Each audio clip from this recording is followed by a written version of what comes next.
See,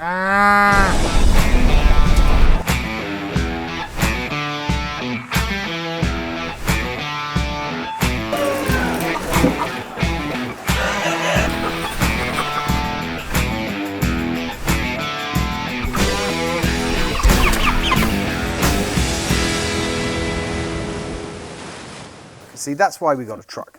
That's our campaign truck there, because we are in the middle of beautiful Marin County. We're here with two very special people, and that's what we're here to do today, is to learn about a story that first caught my eye in January about farmers and ranchers who've been here for so many years being threatened by ridiculous bureaucracy that makes no sense. So that story, as you know, I'm very, very committed to everything to do with food and farming and agriculture and doing that well, and California leading the world and all of that stuff. My name is Bill Niman. I'm the founder of Niman Ranch. About the mid-70s, I began to assemble a group of like-minded farmers from our community, and that grew one farm at a time and one customer at a time. Our enterprise expanded over the years and embraced a lot of farmers that were raising their pigs in what was a sensible way as opposed to the modern factory industrial model. And soon we grew to, I think, 700 farms. But this is the original ranch where we are right now. This is where it all started and where it's still going on too. Even though we checked all the boxes about natural, antibiotic-free, and we pioneered a lot of that. Most importantly to us, and as demanded by our customers, and especially in the Bay Area in New York City, that they had to eat great, otherwise it didn't matter. So I was actually working as the senior attorney for the environmental group Waterkeeper Alliance, working for Bobby Kennedy Jr. We were concerned about the way modern farming had become so industrialized. Along the way, I met Bill and the Niman Ranch folks as an example of a really good way to raise animals and produce really healthy food. Mm-hmm. And then we ended up getting married along the way too. So these days I'm doing a lot of kind of advocacy around sustainability and good food, and still very involved in both our own ranch and the local community. We're really thinking about food and agriculture in a more holistic way. How are we going to produce healthy animals that produce healthy food and create healthy landscapes and communities for people to live in? And it's just so commonsensical. So this is how we live with the predators. The dogs protect the chickens. These meadows here are open. These are calving, also our maternity pastures where we calve. So the cattle can't brush up. That way they can all protect them, their newborn calves, from coyotes and lions and other predators. The dogs won't let the hogs touch the birds. We're controlling the breeding now of these chickens. So we have a special, a selected rooster with a group of hens. And then we gather the eggs 2-3 times a day. So we're creating a heritage breed. That, come on in. So every chicken here was descended from 34 chickens, which we selected out of about 800. Amazing. Great genetics and eating quality, with the best chefs in the country. So these guys are getting acclimated to their natural air too. Oh look, come on, they're so sweet. Now, these are all meat birds. How old are they? Yeah, they're 6 weeks old. Yeah. That's right. That's what we have chickens at our house, not like this. We have like, is it 6 right now? Our operation is not like this. Most of my time here, we've had a very collegial relationship, and we still do. But the outcome, it's so important what we're trying to do, and it's not for personal gain. Like our congressman said, the park people, they were concerned about that. Because of avian influenza, it may affect the bobcat population on our ranch. And what I explained to them, that this project could change the entire chicken population in the entire world, because we may have a chicken that's resistant to avian influenza.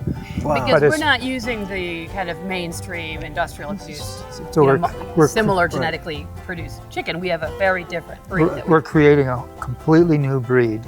That naturally. Breeding. And it's produced the best eating chicken in the world, and we have no illness. Knock on. Yeah, don't say that. No one jinx us. But I tried to explain to them, we're not just raising chickens. We're trying to do something so monumental to change the world. But that's typical of what's happening on the farms here. And you shouldn't be stifling that innovation. You should be supporting it, right? 100%. Look, they agree. They're looking at her. the headlines were ranchers who've been on this land for 100 years are being kicked off. So tell us what's been going on here. It's not just this year. Okay. Yeah. It's been going on for quite a while now. These ranches and farms were here, as well as the ones that we're talking about that are multi-generational, Right. hundreds of years old farms. And when the Point Reyes National Seashore was created, it was with the cooperation Right. of these farmers and ranchers, because people felt there was a lot of development pressure and there was a lot of concern about losing this beautiful place and Right. losing these pastoral landscapes. In 2021, there was a management plan that had been published that contemplated long-term preservation of the ranches and their families and the operations. Then there was a lawsuit by some outside environmental organizations, not local community groups, but from the outside, who challenged that. In January, there was this announcement made that 11 of the ranches were going to be bought out by the Nature Conservancy. Uh-oh, Yeah. now she's getting nervous because they're getting close. It's okay. It's okay, Maisie, just sit. So the ranchers were part of the process. Yes, but they were required to sign non-disclosure agreements. With little choice, really. Why? Yeah, because the regulations that were coming into this park management Yes. plan so restrictive Uh-huh. that it would be impossible to do your business and to maintain it in a sensible way because of the restrictions on the land use as well Right. as the capital requirements. Right. Why are they micromanaging this in this way? They're micromanaging it out of production. Okay? Oh, it's deliberate. They want to basically we can't shut it have down. enough cattle when the conditions are right. Because in order to really maintain the grassland, Amazing. if you don't have enough animals, which they won't Yes. let us do, then you have to mow periodically. So it's interesting. And So they won't let us mow.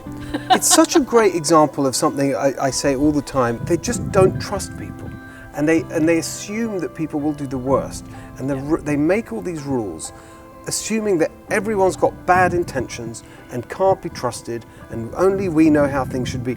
And you're seeing that on so many issues.